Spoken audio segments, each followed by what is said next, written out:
Hey, and welcome to another edition of Deep Life Talk with Guro Grok.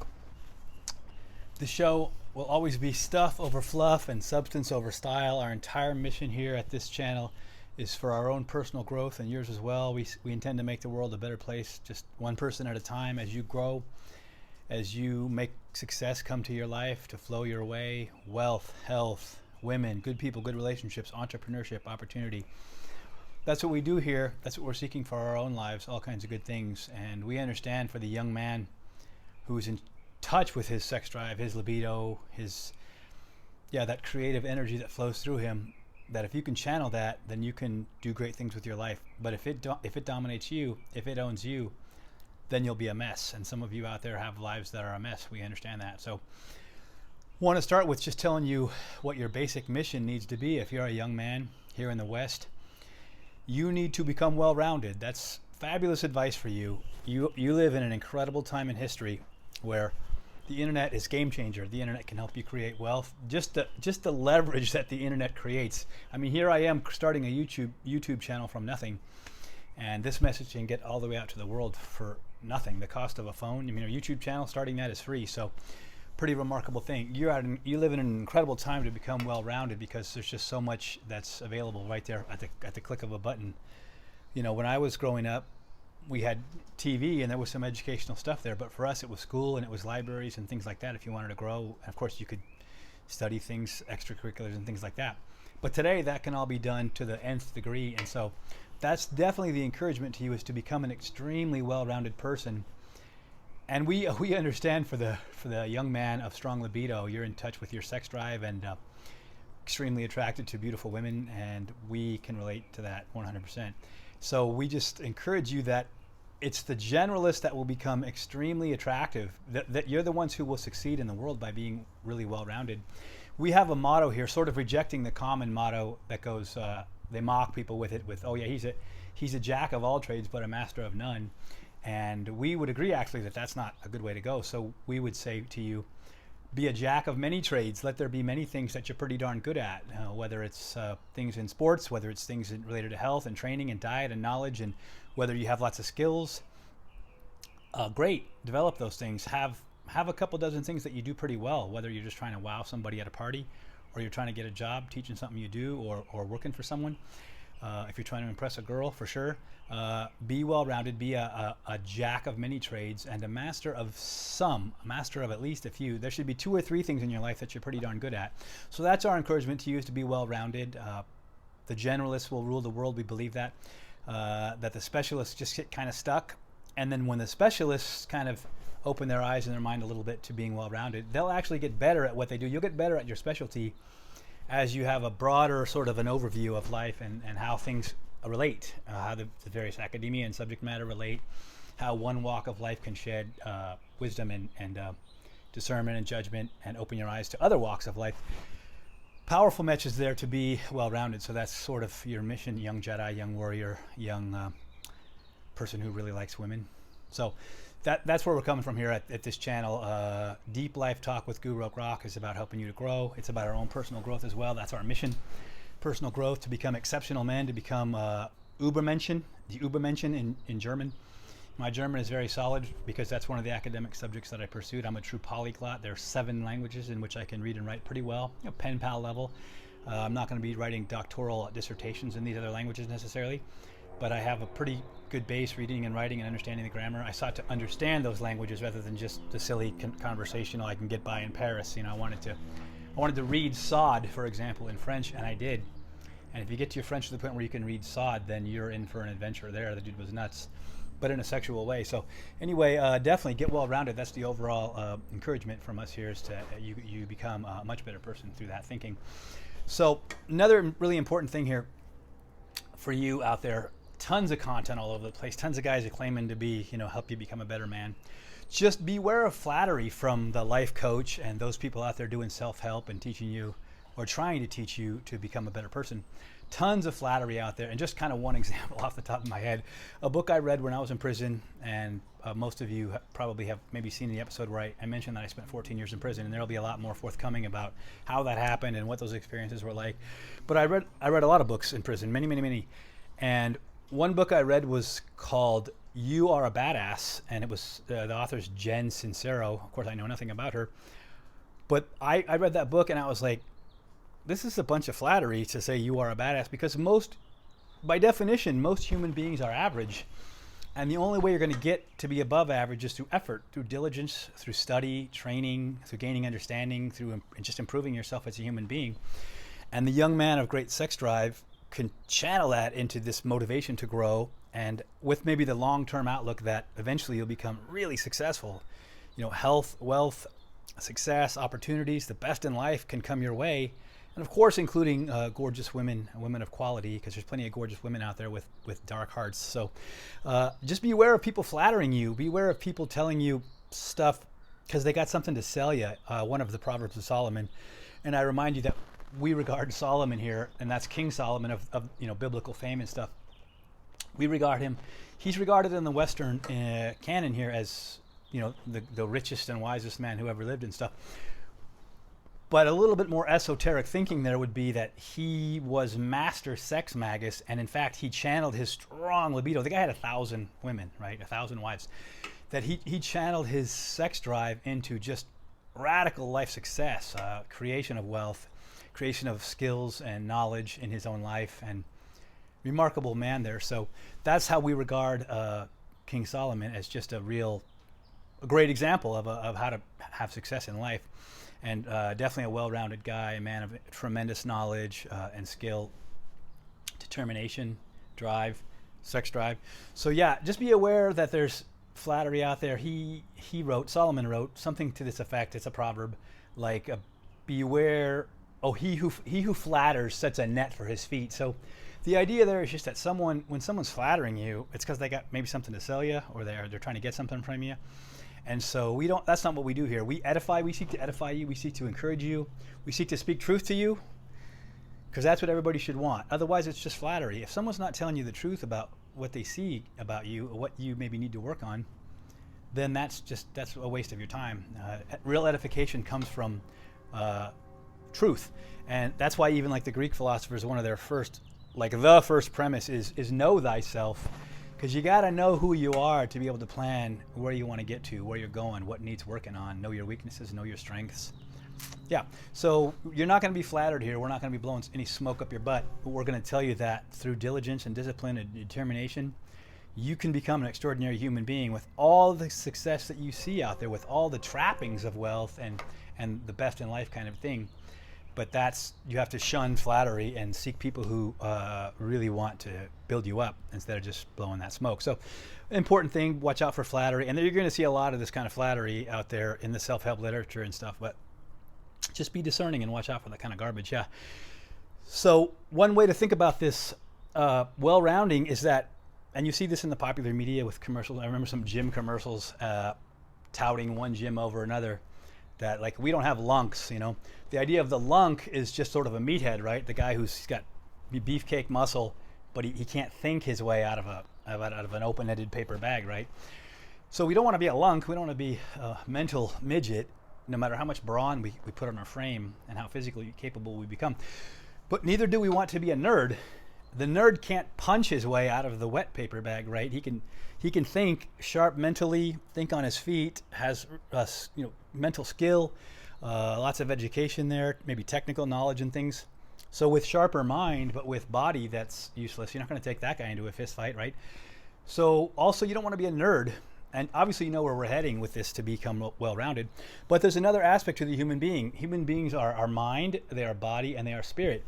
And so the word that's used out there and abused and turned into this ridiculous thinking is woke.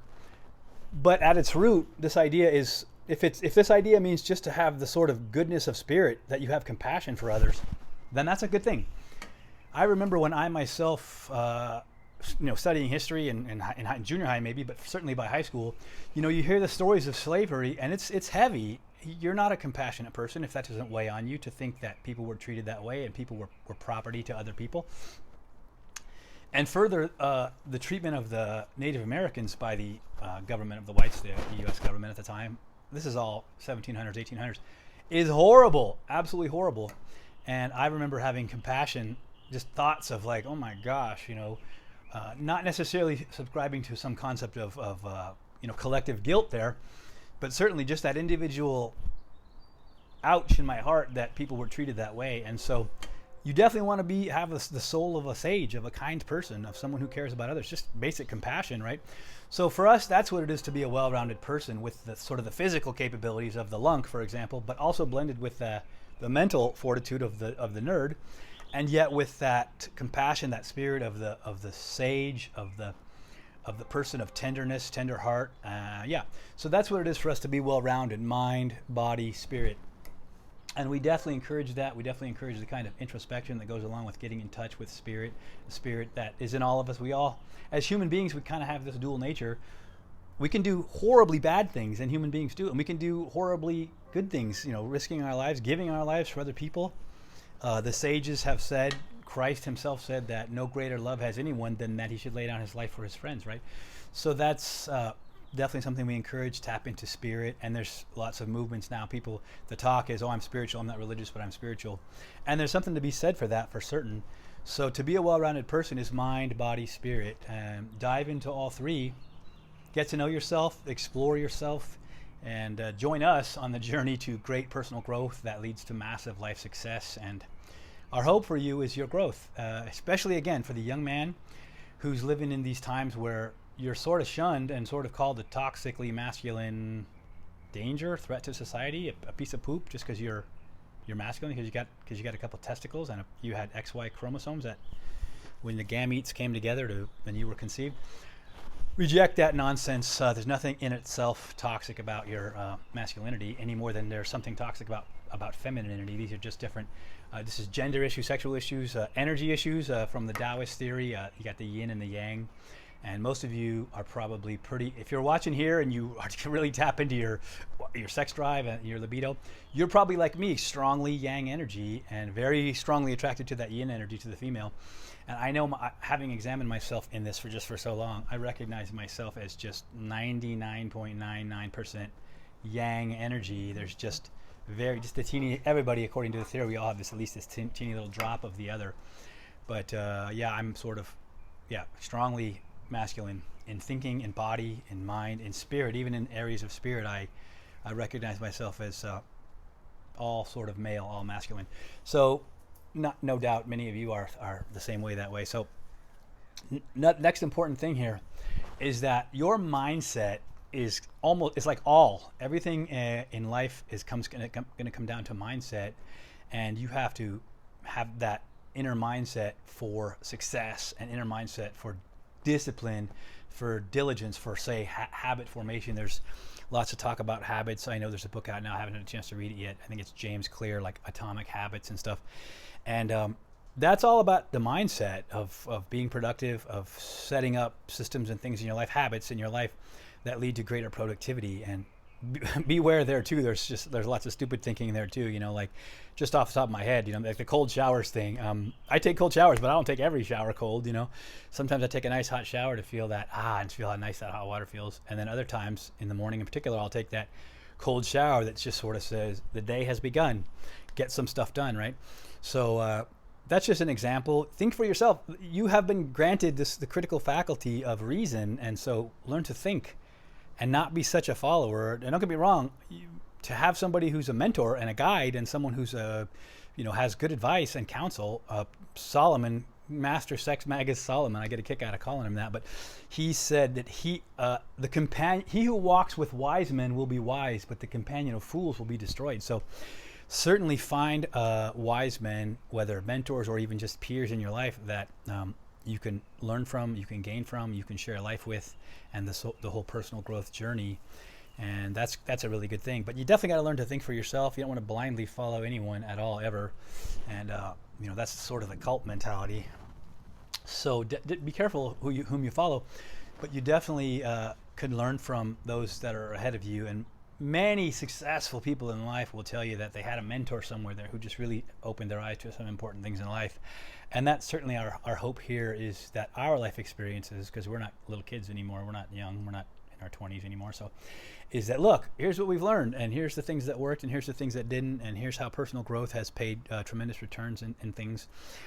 And yeah, our hope is for you. Definitely, our message is hope. Our message is we want to see you succeed. And certainly we work with some people one-on-one and things like that. And our whole mission is just to, like, look, you have a drive, but you don't know where to direct it, how to channel it. You don't know what to do with it. You don't know how to create a program and systematize your life into things that keep leading to better things. So that's one of the things we do.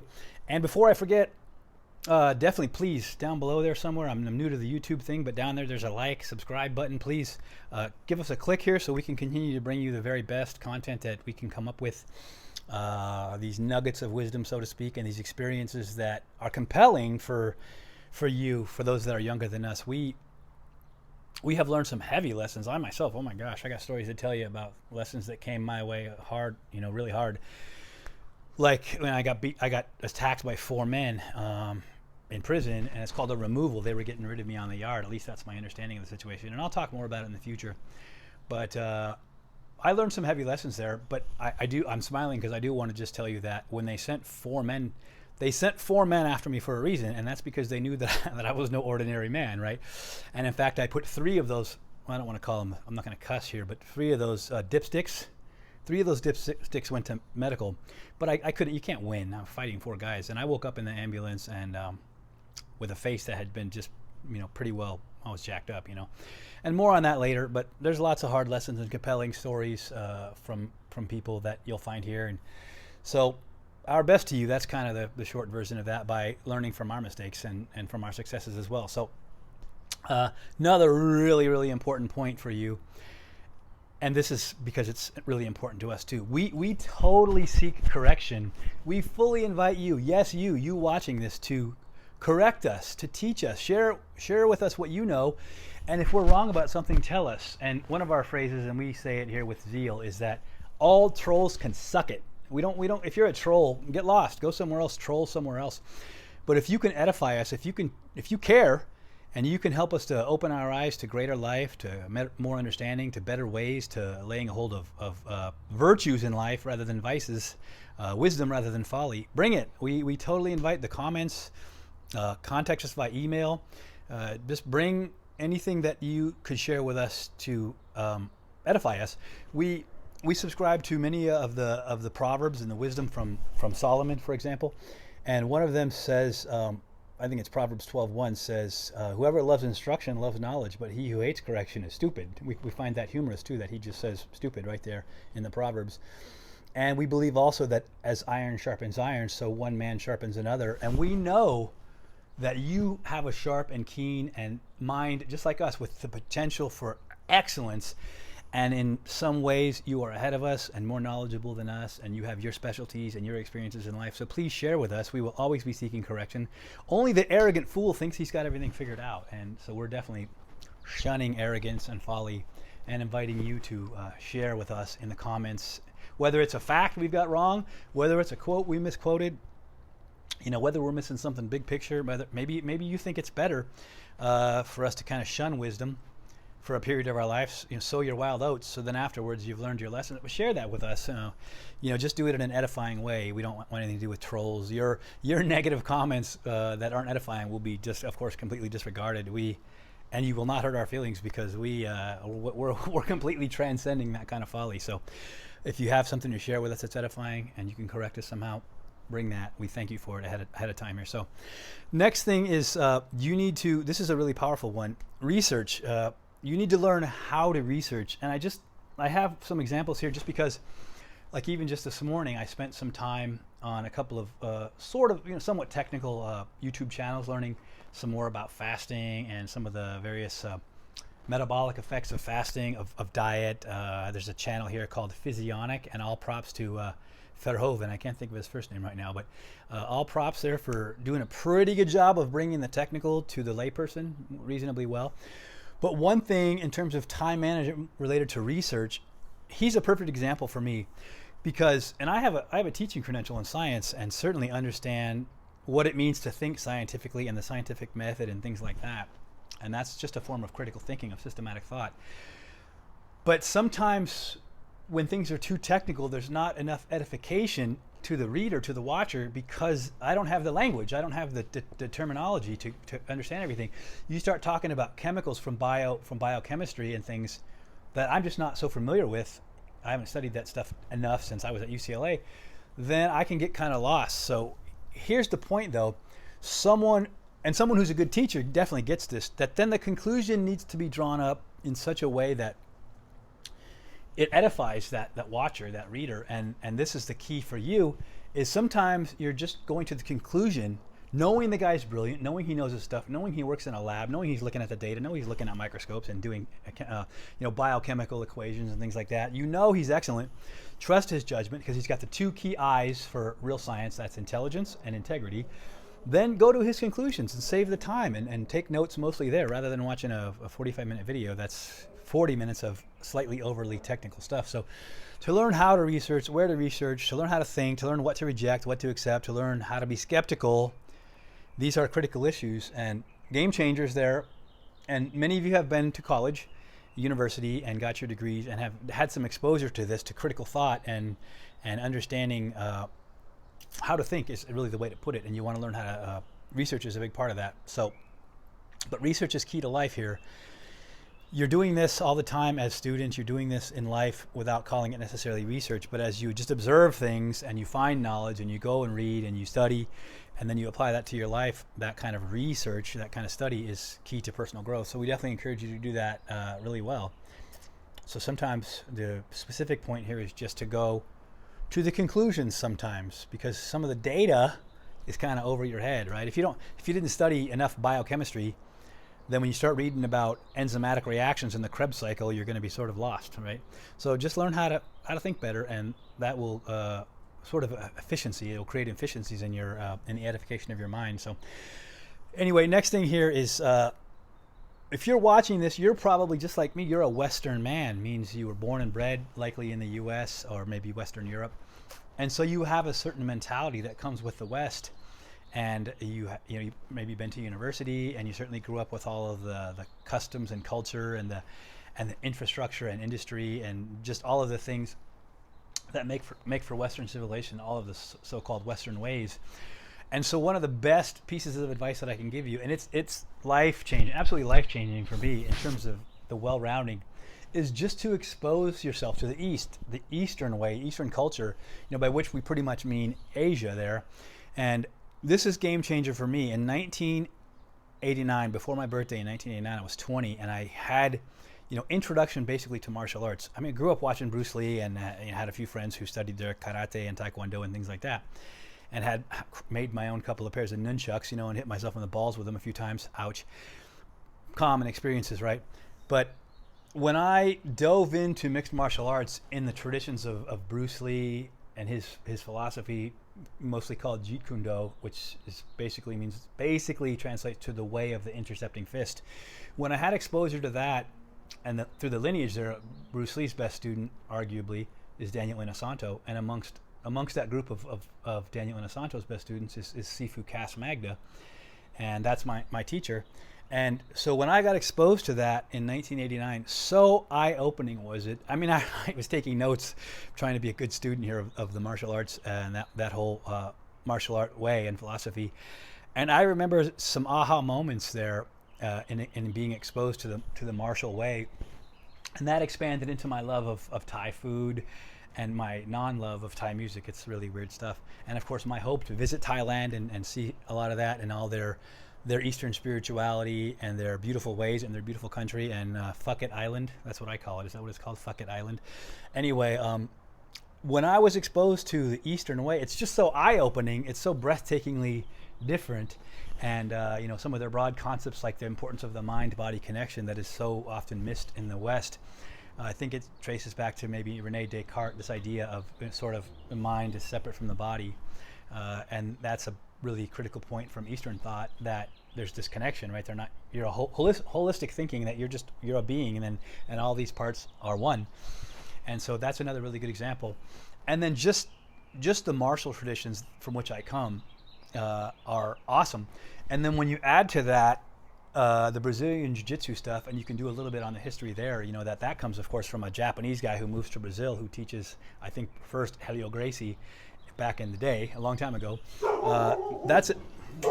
Hey, quiet. Hey, that's another story here about that. In fact, one of the greatest martial arts essays I ever read is in the introduction to one of their Brazilian Jiu-Jitsu books, and it's just so wide-ranging and so well thought through about what it is to be a warrior, and strengths and weaknesses about various forms of fighting, martial art systems. Really, really, really good essay. Highly recommend it. In the future, maybe I'll even try to link it in the description where you can find that. But just exposure to the Eastern way is really eye-opening and profoundly changing, life-changing, and can really help you to grow. I mean, even just the smaller cultural issues like Asian food, right? It's pretty eye-opening compared to the stuff we eat in the West. And of course, it's invaded, right? I've been eating Chinese food since I was, a teenager, anyway. And I cook that stuff now. I loved it. I make Thai food for people all the time. And by the way, that's another really good thing in terms of your all-around, growing as a man into sort of a Renaissance man for today. And I'm smiling only because there's direct application to that in terms of wooing a woman, right? Just think about that. Just imagine that you're a woman and here comes some guy, and generally the women think that men can be just doofuses and dipshits, kind of useless, right? Who leave their socks next to the bed and don't pick up after themselves, and certainly can't cook a decent meal, maybe a peanut butter and jelly sandwich. And then you come and say, hey, let me make you the best pad thai you've ever tried. And that's like my signature dish, pad thai. In fact, I'm going to start calling it pussycat pad thai maybe. But just imagine that. I mean, that kind of response that women will have to you when you prove to them that you're not a mostly useless doofus. You're not a dipshit. That indeed you are well read, that you have many skills, that you're healthy and fit, that you maybe play guitar, and then to top it all off, you say, hey, can I come over and make you some pad thai tomorrow? I mean, do you not understand that this can very much wet the pussy, so to speak? Anyway, we definitely encourage that sort of broad-mindedness that the Western man looks to see what's going on from the East. Tons of great philosophy there, tons of great resources. I read a book in prison, I don't know, almost 8 years ago. It's called, what was the guy's name?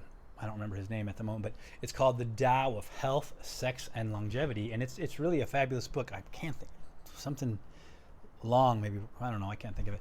But anyway, great book, highly recommended, eye-opening, and of course it has the word sex in the title, so I know most of you are going to rush out to try to read that one. And their thinking from the East about sex is so different than in the West. I remember reading the book, what's it called? That whole Asian saga series, Shogun.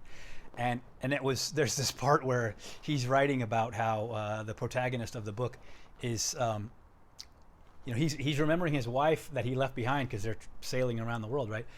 He's remembering the way that he had sex with his wife, and he kind of called it like this kind of like dirty rutting. They're just like rutting like animals, right? And how he contrasted that with the sexual thinking and sexual culture of Japan, how it was like, we're going to totally wash up and we're going to do our, like our ritual ablutions for this time of like mind-blowing pleasure, right? And that's an example, of course, that sticks in my mind because I'm a man of intense sex drive and intense. I study aesthetics, which is sort of the objective scientific thinking about what beauty is and what it isn't. And so with that in mind, that's an enticing reason to try to understand the East. I mean, you look at Japan, and I think they have an industry based in like, people who will spank you while you're having sex, kind of, to increase that pleasure. Because the orgasm, those pleasure signals they travel the same nerves, of course, as pain, right? So it can just kind of create this huge amplitude waves when you are coming and having a pain sent along the same nerves. So yeah, and then anyway, good things to think about. And then finally here, we always have a bonus at the end, and sometimes we're rehashing other points more deeply here. And this one's critical for you, and that is that. And this channel will always be substance over style. If you think that style is just the way to get ahead in life by picking the right sunglasses and shoes and the right pair of pants and stuff, you're at the wrong place. Not that there's not a place and time for style in your life. Of course there is. But it's substance first. Just think about the hardships and practicalities of life. I mean, do you want to go into a street fight with your buddy who knows which pants match which socks, or do you want to go into battle with the guy who knows how to conceal his knife so that it can't be seen and knows how to bring it out at the right time, and he's got your back, right? You can ask any any soldier who's ever had faced battle, that you want to go you want to go into battle with men of substance, not men of style, men who've got your back, that whole band of brothers mentality. And so that's always going to be true here. It's going to be stuff over fluff always. We won't waste your time. Your time is as valuable as our time, and so we'll never be BSing you with things like that. And I reminded just briefly of this was in a past episode too, about when I got in a silly fist fight in high school. And to this very day, I mock in my heart this friend of mine, and we were cool, but that he was worried about moving his car away from the fight. That's just, is that not ridiculous thinking? I mean, one of your best friends is getting in a pretty heavy fist fight, and your first thought is, oh, let me get my car out of the way. And that is not the sort of man that you want to go into battle with. Not the sort of man you want to have your back. That's not the kind of counsel nor counselor that would ever benefit you. That's thinking about stupid and small things and neglecting the heavy and big things in life. And so that's definitely our promise to you. And so, please like and subscribe below here so we can continue to bring you the best thoughts that we can come up with to help you become a much better man. We regard the young man as the warrior class of the West of the United States, and in such a great sense, you're the future of the country, of the direction of the country, of the protection of the country. In many ways, it feels like the world is heating up for war. And so if we can prepare the young man to get the heck out of his parents' basement and become an entrepreneur and a thinker and a warrior and a scholar and a man of substance and a man of toughness, yet also with a spiritual side of love and care for people, and with a mind like a steel trap, then that's a really good thing that we hope to do. And we wish you all the best. As always, we wish you life, and we wish you success and luck. And some people will tell you there's no such thing as luck, but that's just stupidity. I mean, even going back to Solomon in Ecclesiastes, he writes that time and chance happen to them all. I mean, you don't control everything. You don't control that. Right now, maybe some cars just leaving from some city that's heading your way, and it's destined to just sort of, you're going to step off the curb at the wrong time. So this balance between fate and yet free will is an issue there too. So we're not going to be speaking folly to you. We wish you success and health and happiness and life and wisdom and all the wine and women that you want, although you need to be in control of you. So similar salutation always. This represents the scholar. That's the idea. This is like a book. And this represents the warrior, of course, the fist, right? And you'll find this martial salutation in many martial arts schools, in many systems. And we have the scholar, the diplomat covering war. We always want to have diplomacy first. This is the last resort. So you'll often see this covering this, right? Even like this. And so we salute you. Strength and health, wisdom and wealth to you.